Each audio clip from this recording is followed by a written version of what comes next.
How you doing? I've been playing COD Zombies since I was 9. You'd think I'd be good at it. I'm not. Which is why I love watching other people challenge themselves in COD Zombies. I like to imagine I'm this good at the game. It's good to dream. But dreams won't become reality unless you work for it. It was time I challenged myself. Time to place my name next to the Zombies Legends. However, any challenge isn't gonna do. First room rainbow. These challenges aren't enough. I need something more challenging. So, I created my own challenge. I call it the Round 20 Challenge. It consists of me playing through every map in the Zombies Chronicles DLC for Black Ops 3 in order, from Knocked all the way to Moon. However, the only way to progress is to reach Round 20 on each map. So to get to Verrucht, I need to reach Round 20 on Knocked. Doesn't sound all that bad, honestly. Except, if you die before reaching Round 20, you must start all the way back at Knocked. One slip up, and you're back to 0. This rule makes the test of endurance and morale. Nothing is worse than breezing through 4 maps straight and dying due to complete BS. Fortunately though, I did implement a checkpoint into this challenge to ease my suffering just a little. Once I reach Shangri-La, death doesn't bring me back to Knocked, but instead I have to start back at Shangri-La. So if I die on Moon, I start back at this beautiful but terribly designed map. I felt it was fair to have a checkpoint once reaching Shangri-La, since having to go through 5 maps was already a difficult challenge, and having to restart all the way back on Knocked would lead to us giving up very quickly. The rules don't end there just yet. Gobblegums are forbidden on every map. Gums would make this challenge a breeze, so they are not allowed. Another thing is that the only perks you are allowed to get on each map can only be those that were originally on each map on launch. Meaning, you can't get Mule Kick on Verrucht or Widow's Wine on Ascension. You might be wondering how we could even get the perks that weren't on the maps originally. The Wonder Fizz machine. Zombies Chronicles introduced the Wonder Fizz machine into every map, but since the machine wasn't originally on these maps, we cannot use that either. Except for Origins, in which case we can use the machine, but cannot take certain perks. Another rule pertains to Pack-a-Punch. Of course, we aren't able to pack on the first 3 maps in the DLC, as the machine just didn't exist. Where the rule comes into play is with double packing. Double packing is only allowed on Origins, as it was first introduced in Black Ops 2. Every other map that has a Pack-a-Punch machine can only pack a weapon once. There is one last thing I should mention. Some Wonder Weapons were placed onto maps that weren't there originally, like the Thunder Gun on Knocked or the Wunderwaffe in Verrucht. Any gun in the box can be used, regardless of whether or not that gun was originally on those maps. This challenge is already difficult as is, all guns are fair game. You're probably wondering why Zombies Chronicles. Honestly, I attempted this challenge with friends, and it was easier having us all play through one game with one DLC rather than 3 games with multiple DLCs. You'll also notice that sometimes I complete maps with one other friend, and sometimes it's 3 other friends. This is only because it is really difficult to get all of us on at the same time. All the rules still apply, it's just sometimes a friend or 2 would hop in or out every now and then. The friends that joined me on this misadventure were John, Dan, and Matt. Pretty boring names, but they are fantastic zombie players. Alright, so quick recap. 9 maps. Progress only after reaching round 20, death brings you back to Knocked. Once you reach Shangri-La, you are given a checkpoint. No Gobblegums, perks can only be those originally on each map, no Wonder Fizz, unless on Origins, no double packing, unless on Origins, and all weapons are allowed. And with that, let's begin our descent into the nightmare that is the Round 20 Challenge.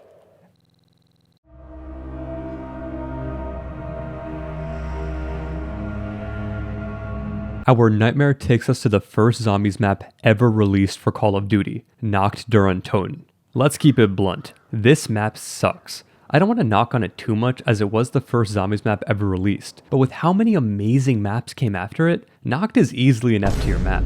No perks make it easy to follow the rules though. Well, except for Mule Kick, but honestly, who buys this perk anyways? 2 floors means there isn't a whole lot of space here to train these zombies around, but that'll be the least of your worries for a while. With how slowly these zombies stumble towards the barriers, you're more likely to fall asleep than feel any real sense of danger. At least until round 10.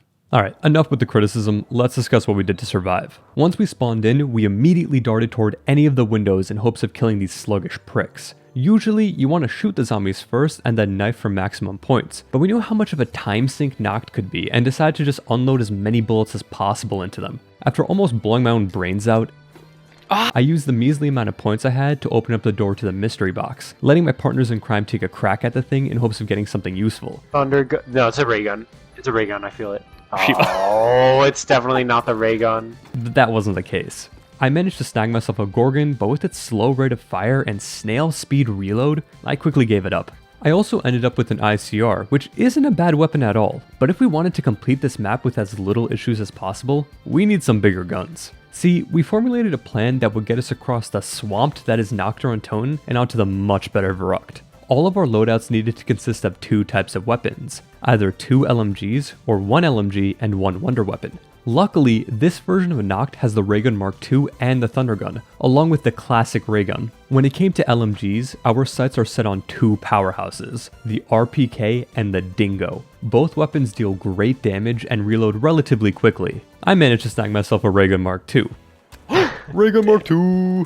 The newer and better in every way brother to the classic Raygun. And right on the next box roll, Once you get up RPK. to I'm let's set. go! I'm set. Let's go. said I was. John got himself the always reliable Thundergun along with the glorious RPK, while Dan was quick to receive a Raygun before his luck seemed to take a nosedive for a while in an attempt to cop himself an LMG. Oh, look at the dingo. I wish I could give that to Dan. In the meantime, we decided to set up upstairs on the second floor. This strategy is one that has existed since the map was first released. Basically, you can't buy the grenades on the second floor. This way, there are only 2 paths the zombies can take to try and end your run. This doorway straight ahead, and this barricade on the right side. This tactic only works if you do not clear the debris on the steps. If you do, you make this run a lot more difficult for yourself. You have one player watch the window, while another mows down all the zombies that funnel in through the door. When the captain of the meat grinder needs to reload, the third player comes in and takes charge until the second player is all reloaded. We had Dan watch the window since he didn't have an LMG yet. John took charge of the doorway, and I was ready to step in case he needed to reload all of his weapons. We kept the system up, but an annoying issue arises after just a few rounds. Ammo. Max ammo drops are random, and we weren't getting any. I had just over 200 rounds in my RPK and decided to try and get the dingo. No, move! Holy shit. Surprisingly, I did get it. As John tried to do the same, we went a little crazy for a moment. Among Us Argus. Among Argus. John wasn't able to roll an LMG for a while. However, Dan's luck turned for the better when he finally got the dingo. Dingo RPK. Oh, yes! Ooh, let's go! Let's go! Now that Dan finally had an LMG, we decided to switch door duty between ourselves, and like a well-oiled machine, we tore through the unending horde. Ammo was still an issue, but since we had so many points and nothing else to spend them on, we gladly traded in our LMGs in hopes of getting them back. And I managed to do just that. Back to the spot we went. After some more mind-numbing minutes spent holding down the R2 button, we made it to round 20. We pulled the pins on our grenades and let fate do the rest. Yeah! Verrucht was our next target.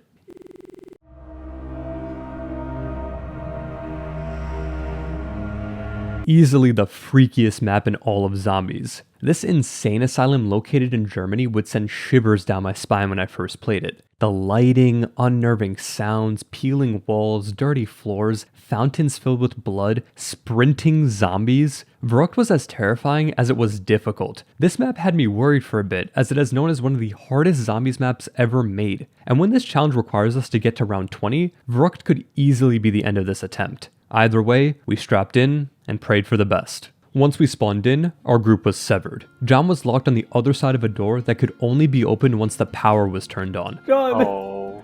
you're on the other side. Oh no. We weren't going to reunite without the power, so we shot and slashed our way through the undead. Once the points hit through direct deposit, we opened up a few doors, and switched on the power. We reunited with John, Oh, thank God. and now our setup can finally begin. The setup for Verrucht is very similar to that of Noct. Basically, have 2 LMGs or 1 LMG and 1 Wonder Weapon. However, there is a bit more to this map than Noct. Firstly, there are perks now, meaning our points would have to be divided up between the box and all 4 of the perks, since each one was incredibly useful. Another thing is that the box now moves, meaning we would now have to worry about rolling a teddy bear and having to spend some time looking for the box. Luckily, this map is pretty small, so it's not like we had to look that far. I managed to grab myself the weapon that everyone loves to get from the box. The Locust. I explained the plan once things started to get really hectic. This long corridor here is perfect for camping, since there are only 3 places we have to watch the zombies shuffle in through. These 2 doorways here, and this barricade. You might be thinking that this would be a lot harder since we had to only watch 2 spots on Noct, but Vrucht throws another addition at us, this electric trap. For 1000 points, it'll kill everything that attempts to cross it for a short period of time. We still needed weapons, however, so back to the box we went. After a few zombies got mad at me for hitting some clips on their buddies, Damn, they whipped me. my luck had yet to recover as I rolled a teddy bear. I felt the ghost of my younger self from the Modern Warfare 2 days take control of me for a moment. Well, I'm quick scoping these zombies. Before my ego got the best of me. And like that one friend who can never seem to be happy, I ended up bringing Dan down with me. It seemed like there was a good chance our run could end right here, pathetically on round 6. But John wasn't as easy to take down. John blasted his way through the zombies while Dan and I assumed the position and we were brought back to our feet by our savior. I rushed over to the box to grab myself a better weapon and managed to roll the Wunderwaffe. This weapon is good, but honestly, I would have preferred a ray gun. The slow reload and somewhat finicky effect of the Wunderwaffe kept me from using it all that much on this run. Dan was able to roll the Dingo while John took the Man of War. Our next step was to acquire some of those sweet perks. Jug was of course our first choice, as well as Speed Cola, since LMGs tend to have ridiculously long reload times. Double tap was always a help, and finally, Quick Revive would be useful in case any of us went down. I was gifted with the 48 Dredge, which I learned the more I used on this run, that this is actually a fantastic LMG, but we'll get to that later. During a fire sale, I rolled some Symbol Monkeys. Ooh, monkeys. These little guys will forever be helpful, and having them on a tight map like this can keep the life of this run going. And I'd be using those little guys pretty soon as John was taken down. All he needed was a little pick-me-up, and he went on his way to grab Jug. However... Oh my, I'm lagging. Oh my god, I'm lagging. Sorry. This is something that could cause major problems on this challenge, and soon enough, you'll see why. For now, the lag subsided, and we rushed over to the spot and hunkered down. We weren't all set up yet, but we needed to camp now that the hordes kept growing in size, speed, and strength each round. We activated that trap as often as we could and sat there, hoping we would make it through this. The dredge did me justice, but it was time I moved on, and grabbed myself an RPK from the box. The max ammo god smiled on us that day, and we were able to keep our ammo supply high while the zombies kept coming. Pretty soon, the last zombie was shredded to pieces, and Vrucht was a success. A few hiccups here and there gave us a bit of a scare, but round 20 was reached regardless. We pulled the pins on our grenades, and we were off to meet our next match.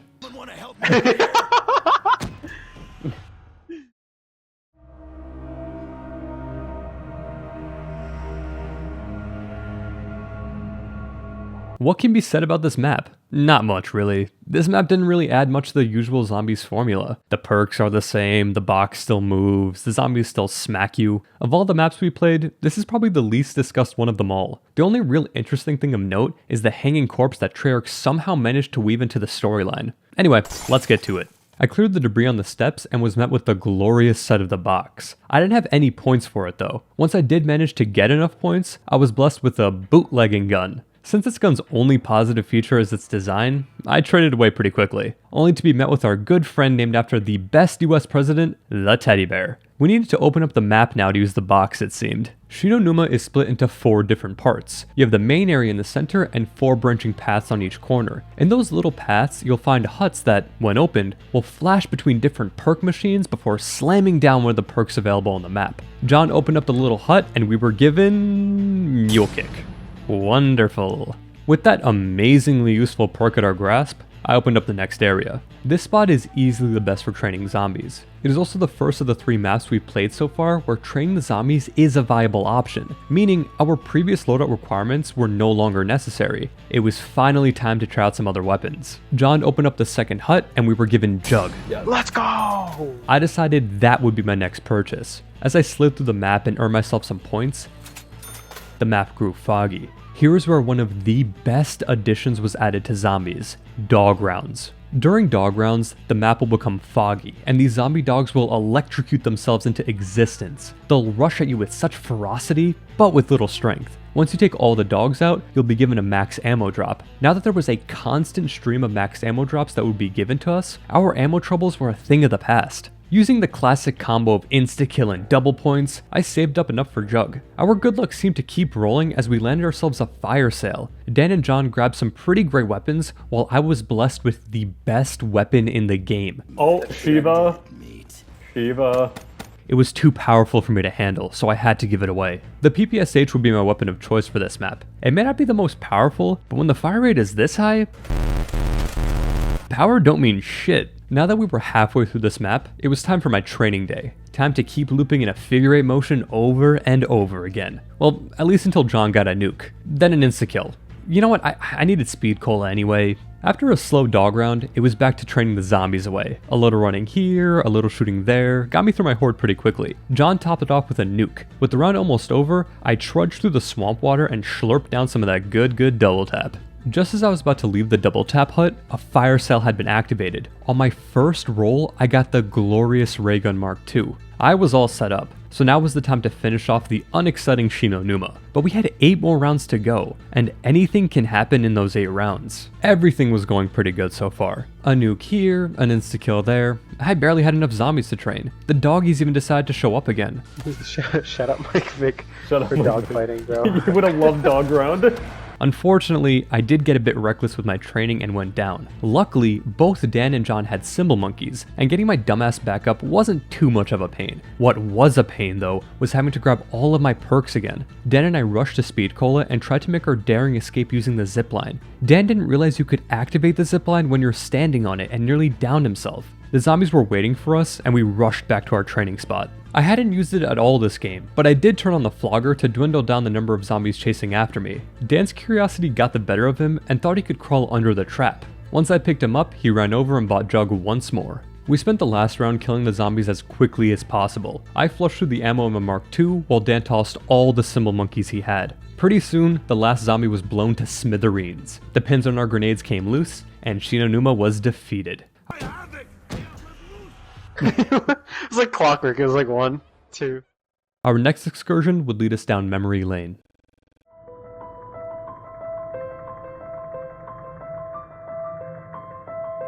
This map is a fan favorite, probably because most of the people that got into COD Zombies started their journey here, in this beautiful but somewhat terrifying German theater. This map was originally supposed to be released during World at War's run, but was pushed into Black Ops. While it is a great map, it definitely feels like a World at War map. Like Shinonuma, it doesn't really add all that much to the zombies equation. However, it was still a map I knew very well, and a pretty easy one at that. You know the drill at this point, grab some points, open some doors, roll some boxes, receive some crappy weapons, the usual. Like I mentioned earlier, this map doesn't really add all that much. The only difference between this map and Shinonuma are 2 things. The Pack-a-Punch machine and these Nova Crawlers. Pack-a-Punch is a massive help, and it also means we could utilize other weapons in the box besides just LMGs and wonder weapons. The Nova Crawlers straight up suck. Since they're crawlers, you will sometimes get stuck on them while training the normal zombies. Plus, when you kill them, they blow up and release Nova 6 gas that makes your screen all blurry. The only way to make it so that they don't release the gas is to kill them by knifing them, but knifing becomes useless after 3 rounds, so it just makes more sense to shoot them and just deal with the blurriness. After turning on the power and messing about while gathering points, Pharaoh, John, Pharaoh. I felt I should save up for Jug. I bought the perk before a fire sale fell into my lap, and the nearby box looked like a good place to roll. After having just gotten Jug and rolling the haymaker, I choked so hard and was knocked down. Time to save up once more. John had gotten the Thunder Gun just a few rounds earlier. I got the Thunder Gun. So any dire situation could be dealt with swiftly using this trusty air compressor gun. Once I bought Jug back, I went to roll the box once more in hopes of getting something better than the Weevil. But as I was making my way to the box, I made a bit of an oopsie. what the fuck? I didn't mean to buy that. I bought a trap. My 2 chances to roll the box became 1, and the weapon I got was the Annihilator. A special weapon which is very good, but I needed a better primary weapon more so than anything. To add more fuel to the flame, John rolled a teddy bear, so the box could be somewhere behind a door. That didn't matter too much though, as another fire sale was in our grasp. I was able to roll a 48 dredge, while John's good luck granted him with the Ray Gun Mark II. I got the Ray Gun Mark II. With both the Thunder Gun and the Ray Gun, our worries dwindled down to basically 0. That might have been a bit presumptuous, as Dan quickly went down soon after. No worries, John and I rescued the man, and back we went. My luck at the box was still shite as I rolled a rocket launcher and the Brecci, a worse shotgun compared to the Haymaker. No matter though, it still killed zombies relatively quickly. After discussing the inflation of temporary tattoos, 50 cents? Lost my mind. It's like, what the f? That shit costed 25 cents when I was your age. a fire sale landed me a weapon that wasn't really that great overall, but I decided to keep it for the rest of the game, the AK-74U. With it being round 14, we decided to head to Pack-a-Punch and upgrade our weapons. John upgraded his ray gun, while I upgraded my dredge and the AK-74, which became the AK-74FU2. Classy. Dan didn't have enough points to upgrade unfortunately, so we'd have to make another pass later. Leaving the Pack-a-Punch room on Kino can sometimes land you in these strange rooms, and I knew about the rocket launch Easter egg, which is why I was jumping in front of these mannequins earlier. I pleaded that either John or Dan launch the rocket if they were in the room. Wait, launch the rocket if one of you was by the rocket! Launch the rocket! But alas, neither of them were. After a couple rounds, Dan upgraded his weapon and now all we had to do was survive. I grabbed Speed Cola to reload my dredge faster, and that was all the perks I needed. We took down the rest of the zombies and reached round 20 with no issues. We all made our way into the teleporters, pulled those pins, and said goodbye to a fantastic little map and some amazing little memories. Yeah.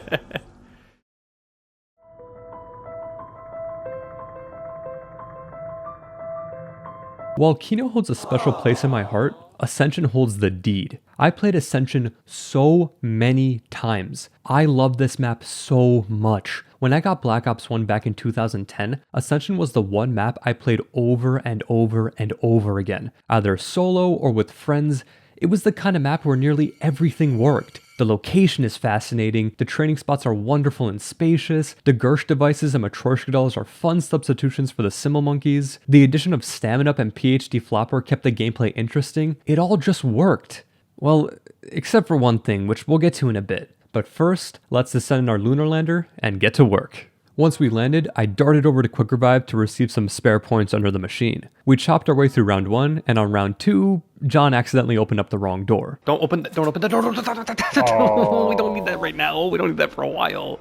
No biggie. Soon enough, we'd need Stamina Up to deal with a threat specific to this map. We got the power on and basked in the glory of color, as well as the box. My first go at the box netted me with the Haymaker. Not too shabby. My second spin at it granted me with the gun so shite, I'd rather just keep my starting pistol. Dan got an Annihilator, and John was given the AK-74U. I took another crack at this wooden device and picked up some Gersh devices. This is one of the 2 replacements for monkeys on this map. Throwing them down sucks all the zombies into it and kills them. If you jump into it, it'll teleport you to random parts of the map. And as you'll see pretty soon, Dan really loved jumping through these portals. Dan was able to roll an RPK from the box, which was fantastic. We decided that it would be a good idea to start the process of unlocking Pack-a-Punch. The way you do that is by going to all 3 lunar lander locations, calling the landers in, and taking them back to spawn. Once that is complete, you launch the rocket in the power room, and Pack-a-Punch will be open. We called the first lander in by the GOAT training spot. Then we went to the next spot by Stamina Up and rode it back to spawn, and then finally finished it up by taking the lander in the room with the sickle back to spawn.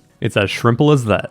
Before we launched the rocket, we bought ourselves Jug. The second one of us bought it, we were met with the only negative aspect of this map: cosmic monkeys. These cheeky little fellows will crash land to the map and rush towards any perks you currently own. They'll claw at the machine until you lose your perk, meaning you'll have to buy it back. However, if you can stop them before they touch any of the machines, you'll be given a free perk. This is only doable if you have friends or you only buy one perk and don't open up any doors. Other than that, you'll have to sprint around the map back and forth and hope you can get to them in time before they snatch away your hard-earned soda. Since we only had Jug, defending the machine was pretty simple. We were given a free perk and I managed to luck out with Stamina Up, a pretty helpful perk considering the size of this map. We went back to the GOAT lander spot and began our quest to rack up some points and get ourselves some packed weapons. Problem was, I didn't like the guns I had, so I spent another 950 points on the box and got the glorious Dingo. We shredded through the undead horde and spotted a max ammo power up. I tossed all the Gersh devices I had before picking it up. Dan's addiction to jumping into portals led to him being teleported to Stamina Up. I had more than enough points to pack, so I took Dan with me and we headed towards the launch site. Except, we forgot to launch the rocket. I flipped the switch, disappointed at the fact that I didn't have a ray gun to blow the rocket up with. Either way, pack was open, and into the machine the Dingo went. John used the box a few times and managed to get the Matryoshka dolls. He immediately gave them up when he rolled the Gersh devices seconds later. Another cosmic monkey round fell into our laps, so back to defending the machines we went. We weren't able to stop them from stealing one of Dan's perks, unfortunately. I escorted John to Pack-a-Punch, and we slid our way back to the spot. With Ascension being such an easy map, we just kinda messed around for the remaining few rounds. Dan jumped into Gersh device portals, John Pack-a-Punched the L4 siege, cause why not? Jesus, John, that looks so Look funny. at the L4 siege, go to white.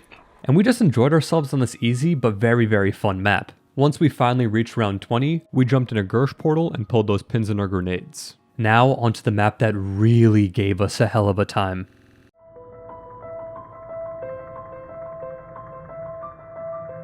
Shangri-La is one of the maps I've played the least, only coming second to Call of the Dead, in which I've never actually played. I bought the Black Ops 1 DLC for this map when it was released, but was quickly turned away after my second time playing it. It's also a map that the community has been pretty split on. It is a gorgeous looking map, but as you'll see, looks really aren't everything. This time, it would just be John and I attempting Shangri-La. John has also barely played this map, so our mindset wasn't in the best place. This is gonna be quite rough. No matter. We kinda had a game plan in mind, which consisted of us rushing to the box and getting Jug, aka the plan on every single zombies map. We were trying to figure out a good place to camp and thought that maybe the spawn room might be decent. However, there were 4 windows and 2 doors, so the zombies could just pour in like crazy. We opened up the first door and were met with the most annoying addition on this map. This thing is basically a trap, but for players. You stand on this golden platform and move along the other platforms that connect with the one you're standing on. However, it doesn't always lead you in the direction you want to go, and will sometimes bring you back to where you started. You can always just walk through the mud, but you move so slow that if the zombies catch up to you, you're already dead. It sucks so bad. We turned on the power that was split between 2 switches for no reason. Our next target was weapons. We knew that this map didn't have many training spots, so we had to pull out our old setup, some LMGs and some wonder weapons. Before we could do that, John needed a revive. After a grenade and some stabbings, I picked John up and we made our way to the box. My first spin at the box netted me with the baby gun, a wonder weapon that has the goofy ability of turning the zombies into tiny babies that you can just kinda kick away. A helpful gun, but only in certain areas. I wasn't too familiar with it, so I needed a bit of time to learn. My second spin at the box was also really lucky. The ray gun. 2 wonder weapons isn't really a good idea though, as getting points becomes a lot harder. But the point of this challenge is survival, so anything that keeps us alive longer is always helpful. John took the box for a spin and got the Haymaker. A great shotgun, but also difficult to get points with. Not to mention how quickly it runs out of ammo. I tried to get monkeys, but wasn't granted that wish. Next up, Jug. Jug was on the other side of spawn, so another door needed to be opened. These 2 doors in spawn also harbor another massively annoying aspect of this map. These stupid spike traps. These traps are again made for the player and not the zombies. If you don't sprint or jump through these doorways, you'll get stabbed and become stuck for a moment, making it so that the zombies can also down you just like the mud trap from before. These traps are part of the reason we came to despise this map. We found Jug, but we were a couple of broke boys, so it's back to taking down the zombies. Once John and I bought Jug, we decided to head over to a spot we felt might be good for camping. Before I could meet up with John, however, I had to deal with another annoying addition to this map. There are 2 special zombies that occasionally spawn. There is this screeching zombie that blurs your vision, and this fire zombie that causes you to burn when you're near it. And it blows up when you kill it. Luckily, they only show up every now and then, but they are a bit tankier than normal zombies. And the screeching guy is a lot faster. Before we went to our camping spot, I decided that we should split the zombies up between 2 areas. John headed to the spot while I camped around this wooden bridge. That way, we wouldn't get overwhelmed and we could save up for Pack-a-Punch. The way Pack-a-Punch works on this map is also a bit frustrating. There are 4 pressure plates around the map that need to be pressed down for the stairs to unlock by Pack. When there is only 1 player on the map, only 1 pressure plate needs to be pressed. If there are 2 players, then 2 plates, and so on and so forth. The issue is, these plates can sometimes be pretty far from the actual Pack-a-Punch machine, and since you only get 45 seconds to Pack-a-Punch, having a far plate needing to be pressed on can lead to you only being able to pack a weapon once rather than multiple times. Either way, we pressed on the plates and rushed to Pack-a-Punch to upgrade our increasingly weakening weapons. I decided to dip to give John some breathing room, but these stupid spike traps led to me being knocked down. Another round of Jug on my tab, and back to the spot we went. We felt that this spot could work because there are only 3 points of entry for the zombies, this barricade and these 2 doorways. We were also able to keep our backs towards this waterfall as we were locked in by an invisible wall, so no zombies could hit us from behind. And if things get hairy, we could activate this water trap. We thought it was perfect, and so far, it was. John eventually got cymbal monkeys, so that was another thing we could fall back on if things got tough. We tore through multiple rounds with no real issues. However, the baby gun was difficult to use when it came to a more wide open area like this, so I decided to drop it and picked up the Man of War instead. An okay weapon, but one that I probably shouldn't have traded the Wonder Weapon for. Either way, I packed it, so it was holding its own. We shot our way through the last few rounds with relative ease, and we were down to the final round. Round 19. All we needed to do was survive this, and we could say farewell to this very poorly designed map. The round started off great. I got speed coal a few rounds earlier, so I was all set. John had monkeys in case we needed a breather, this water trap was right in the middle, everything was in motion. To give us a little breathing room, John threw a monkey down in his corner. We thought this was a good idea since the zombies would be off of us for a few seconds. In actuality, this was one of the worst mistakes we could have made. The spot John threw the monkey down on was where we were camping, meaning we would have to move over so that the zombies could crowd the little cymbal man. Once the monkey blew up, we quickly went back to our spot. John had to reload and brought his horde in my direction. I ended up being swarmed by the group John brought over, and I couldn't just shoot the ground carelessly as the ray gun will kill you that way. Luckily, John had another monkey to save me. He quickly picked me right back up, and I began shooting the ground all over to take down as many zombies as I could. Except that zombies were pouring into our camping spot. Since I didn't have Jug anymore, I had to play it safe. A fire zombie showed up, and as I mentioned earlier, these guys take a lot more shots to take down. Combine this with all the other zombies crowding around the man on fire, and I started to panic. The next mistake I made was massive. I moved towards the box location in hopes of creating some distance between me and the zombies. Right before this, you can see me shooting the ground carelessly, and at this point, it takes 2 ray gun shots to kill a zombie. If you shoot them only once, a crawler is created. This crawler here stopped me in my tracks, and I was down by the zombies coming through the tunnel. John had one last monkey at his disposal. He tried desperately to throw it down, but was quickly swarmed. We failed. Halfway through round 19, and we failed. The frustration in our voices was palpable, as we had made it through 5 maps with relative ease, and were bested by this god-awful map.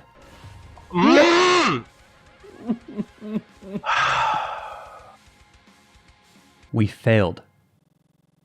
Except there was a rule in place. If we made it to Shangri-La, death before round 20 makes it so that we start back at Shangri-La. A small checkpoint rule I put into this challenge to ease our suffering came in clutch, as all we needed to do now was replay Shangri-La. We were incredibly happy, but replaying Shangri-La and getting through it is a lot easier said than done. Our suffering wouldn't end here, not by a long shot. Well, here we go. Attempt number 2. Let's skip through the usual. Shoot, knife, open door, use box, get the dredge, get jug, get speed cola, go down, die fully, come back, buy the RK5, get monkeys, go down, get up, use box, KN44, dredge, go down, get up, fire sale, use box, get ray gun, buy jug, again, and we're ready to rock. Now, we made some mistakes in our first attempt. We were eager to avoid those same mistakes. But like how every snowflake that falls from the clouds is different, every mistake you make in zombies will also be different. John headed down to the waterfall area while I hung out by the wooden bridge. We thought that since we were apart from one another, that maybe that would help a bit, but it was very obvious that just because you both aren't getting swarmed together, doesn't mean you aren't getting swarmed at all. John rushed back in my direction as a flame zombie slowly made his way over to me. I ran back to where John was camping out, but as you'll see pretty soon, that was a mistake. The flame zombie had me tweaking a bit, which led to me running away. John was now having to deal with all the zombies I was fighting before, but once your mag is empty, it's basically over. John collapsed, and I followed shortly after. Fire guy, oh.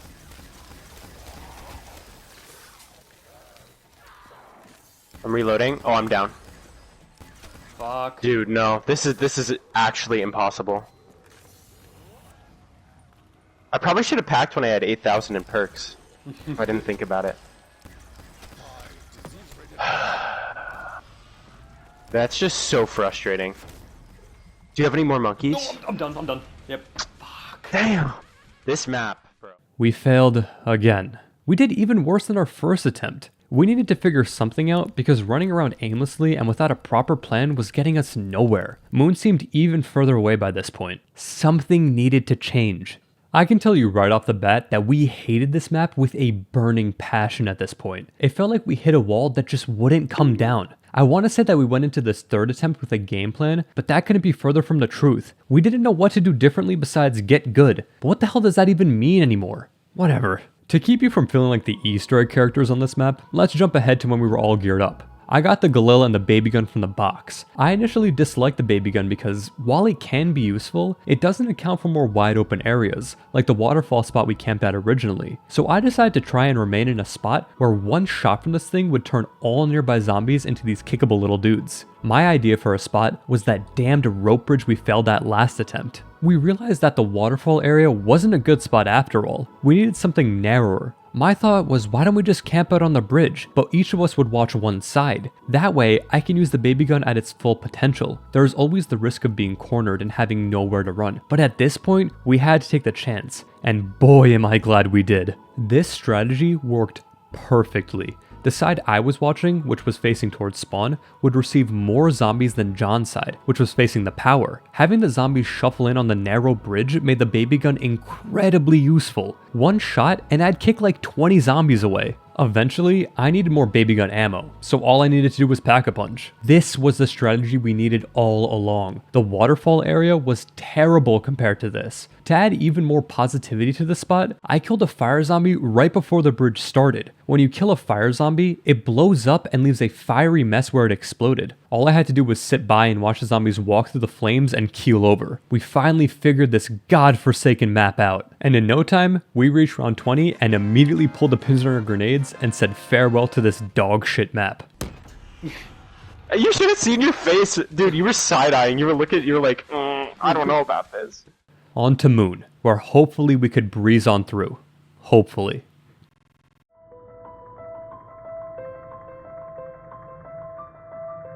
To say we were happy to be off Shangri-La would be an understatement. The challenge wasn't over yet though. Our next struggle would be with one of the most divisive maps in all of COD Zombies. Moon is also a map I didn't play much back in the day, as the low gravity and ridiculously large size of the map turned me away pretty quickly. Luckily, I did complete the Easter egg on this map about a year or so prior to this, so I still remembered a lot about it. This time, I will be joined by Dan. This is the first time you're going to hear his voice as I wasn't picking up his audio for the first 5 maps. I apologize. Moon's starting room, if you can even call it that, is very interesting. You spawn right by Pack-a-Punch and either Speed Cola or Jug, depending on how lucky you are. If you're a zombie god, you could pack and get Jug before even starting round 1. We are not that good at zombies, so on the first beat of the alarm, we booked it to the teleporter. We placed on these helmets and got ready for some really muffled gameplay. We opened up an ungodly amount of doors until we made it to the box where I got a Vesper.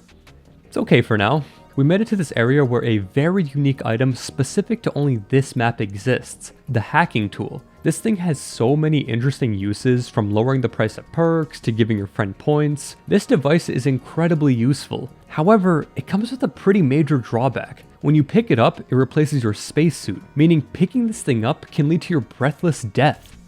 Fun. After really giving it to Deadshot Daiquiri, Not only is Deadshot Daiquiri like the worst perk, it also is the worst looking like machine. we entered the best spot on the map for training and camping, this dome area. Be careful with the launch pads because one wrong estimate and... Fuck it.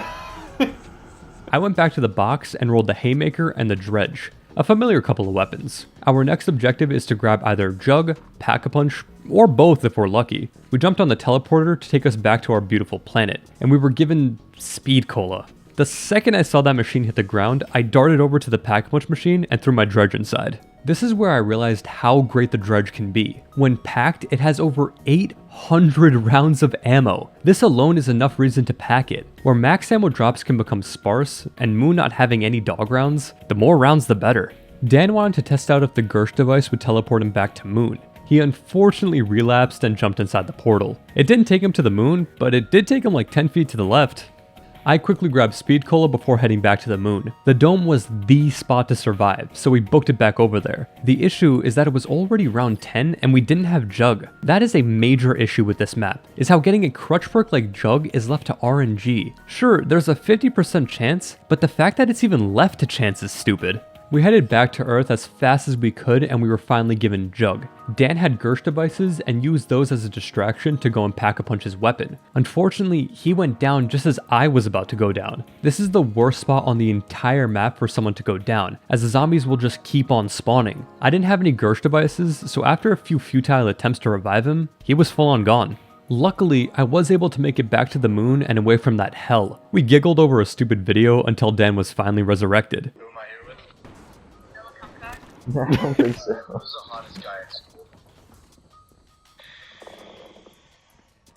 Christian Anglo-Saxon. Christian Anglo-Saxon. Nice. He darted over to the box where he was given Gershes. Oh. Not too shabby, not too shabby. I used the box one more time and traded in my haymaker for an FFAR. Dan was also gifted the Dredge. I explained to him how great of a gun it was and he was quickly changing his opinion on it. Thank you, Dredge, my beloved.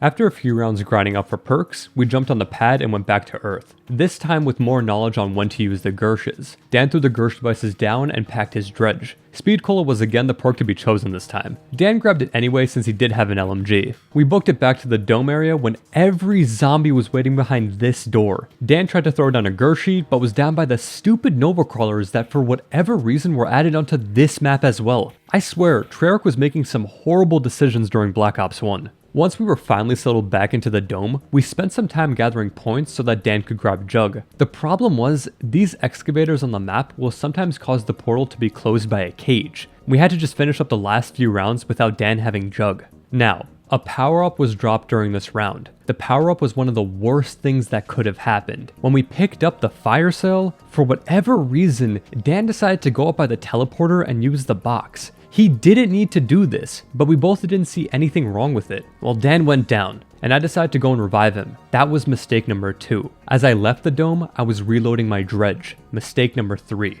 There were only a few zombies between me and Dan, but this one fucker windmilled me and our moon run was over in an instant, which meant we had to go back to Shangri-La. And at this point, I wanted to give up because this was our 4th attempt on that disgusting map. Alright, let's just breeze through this. Yada yada yada, I got the RPK and the dingo, yada yada yada, we camped out by the bridge again, whatever, you get it. We made it through the 20 rounds as fast as we could now that we basically mastered this map, and back to moon we go. Yeah! This was a very special run of this map as we finally had 4 people. We were joined by Matt, who could hopefully lend us a bit of help along with John and Dan. I don't want to bore you with the same things over and over and over again, so let me just skip to the good parts. After a bit of setup, grabbing guns and such, we went back to Earth and packed our weapons thanks to Matt's Gersh devices, along with getting Jug. Once we went back to Earth, we were in a very precarious situation. See, those excavators I mentioned before, they'll come down on 3 locations, the dome and 2 of the only paths leading to the dome. And when we went back to the moon, there was no way to get back to the dome, and camping anywhere besides the dome was asking to go back to Shangri-La. We camped in the room as best as we could, hoping there was another hacking tool in this room, but that wasn't the case. We thought hard for a while until we realized something. Matt had Gersh devices, and what happens when you jump inside one? You get teleported somewhere randomly on this map. Dan's addiction came in handy. Matt threw one down and we jumped in. We figured out how to get past the death trap that is those excavators. Except...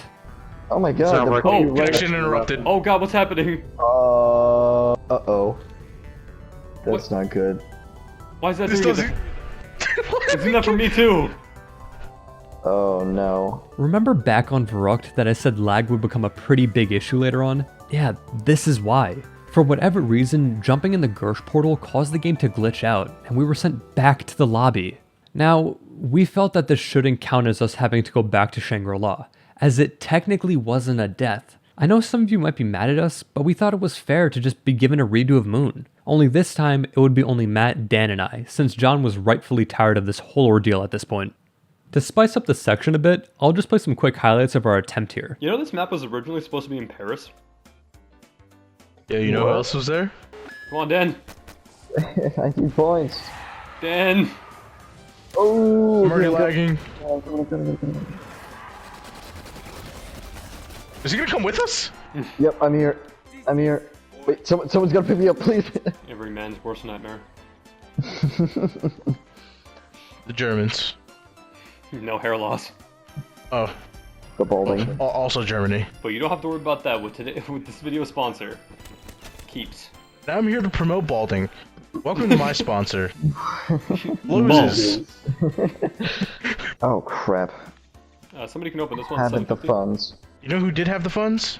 You Rockefeller. did. He was bald. Rockefeller wasn't bald. Don't ruin my ad. I'm on the mountain with my cousin God. Wilhelm, and he's going to do a neat trick. Yes, Wilhelm! Oh yes. Oh, that's convenient. Now, where are the zombies? Oh, my helmet!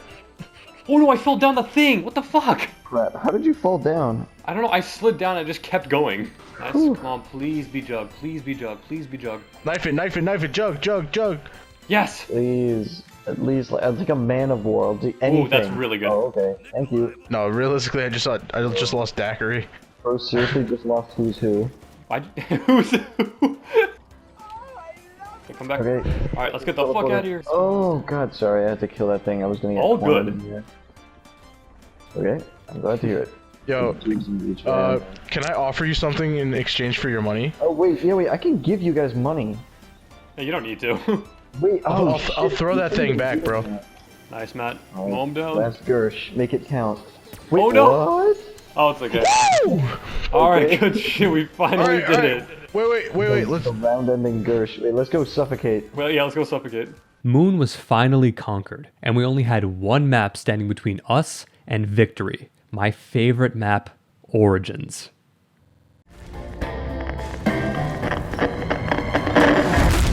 When this map first came out, it was a massive deal. The map held so many secrets. The staffs, Thunder Punch, Golden Shovel, and Helmet. This map had so much for the player to do besides just survive. But with that also came the challenging aspect of this map. This map isn't very difficult, but it isn't really easy either. There's a lot of stuff about it that could lead to our untimely deaths. The mud, the giant robots, the panzer. There's some annoying stuff here. Either way, we knew this map well, and we were determined to finally cap off this challenge. Once we spawned in, I booked it over to the shovel. As soon as I had enough points, I turned on the first generator. We stood around it as it slowly filled up. That's one of 6 down. We decided to split up into pairs to complete the other 2 generators. John and Matt were successful, while Dan and I struggled hard, because it takes so long for these generators to fill up with just 2 people. Not to mention Dan went down, so I had to move away from the generator and didn't have enough points to restart it. I also went down, but was saved by Matt, who then also went down. As you can see, we weren't doing so great early on. Eventually, we got the generator up and running and used the box nearby. I was given a wall weapon. Amazing. We also picked up these stones, but we knew damn well we weren't going to do the quest that involved them. We were hoping that one of us would get a ray gun since the Panzer in Black Ops 3 is on steroids compared to the Black Ops 2 version. We knew that even with all 4 of us shooting at it, there was a good chance that it could kill us right away. I spun the box once more in hopes of getting a better weapon, and I got another wall weapon. As we were making our way through the map, we were grabbing parts for an item so fantastic and crucial, the shield. This is easily in the top 5 additions to zombies. Not being able to be hit from behind is massively important, especially when it comes to reviving your teammates. Plus, the parts were pretty close together, so we would have it built in no time. As we picked up another ice staff part, the middle robot decided to get involved, so we shot out his foot and grabbed ourselves a wind staff part. We were all set on who got what staff. Dan would get the electricity staff, Matt would get the ice staff, John would get the fire staff, and I would get the wind staff. And we were making great progress so far collecting the parts. The shield was built and now it was time to turn on Jug. A little dancing around the generator and that delicious looking drink can finally be purchased. But we're broke. We rushed over to generator 5 and got that one running before all the zombies started to spawn. We were 1 round away from having to deal with the ridiculously powerful Panzer, and none of us had weapons that could deal with it swiftly. I bought Jug and ended up rolling an L4 Siege. Just what I needed. Dan also got the Siege, and we could already feel our run ending real soon. Either way, it was time to deal with this bastard. The Panzer dropped in from God knows where, and I shot as many rockets into him as possible. And after just a few shots, he fell. The siege ripped him apart like it was nothing, surprisingly. Our problems weren't over yet though, as John was downed and Matt went to rescue him. A fire sale was active, and after a couple of uses, I got the MG08, a fantastic LMG that would last me the rest of the game. We finally activated the last generator, and pack was now available. Our next goal was to finish finding all the staff parts. We rode the tank to grab all the electric staff parts. I jumped out to grab the first part and met up with John and Matt when the tank needed to cool down. We had just finished all the generators when those Crusader looking pricks started attacking generator 4. We couldn't worry about that right now. Matt jumped out to grab this one by the mound with Pack-a-Punch and was unfortunately left behind. I grabbed the last part in the church and the electric staff was almost ready. You left me in Bakersfield! You know how awful it is in Bakersfield? Almost all the staffs were ready. Some were just missing a few parts here and there. Dan and Matt restarted the generator and we were back in action. I waited by spawn in hopes of grabbing the final wind staff part. After a bit of time waiting, I was stepped on by the giant robot. The wind staff was also almost ready. See, when you have all the staff parts, there is one last thing you need to grab for each staff. You have to play the record player near these rocks in different areas. After a bit of time, a portal opens up leading you to the strange place, where you have to grab the stone made for your specific staff. I grabbed my stone, rushed out of there, and built my staff. I knew that I needed a stronger weapon once we started nearing round 20. Luckily, each of the staffs can be upgraded to more powerful versions. I followed the steps to upgrade the wind staff, and in no time, I had the Boreas's Fury. I could also melee zombies with this and kill them with one hit. John, Matt, and Dan decided against upgrading their respective staffs. Now that we all had our staffs, our next move was filling up these chests around the map. Once you fill up all 4 chests, you're rewarded with the Thunder Punch, basically turning your melee into a weaker thunder gun. But be careful, if a giant robot steps on your box, the progress you made on that box will be reset.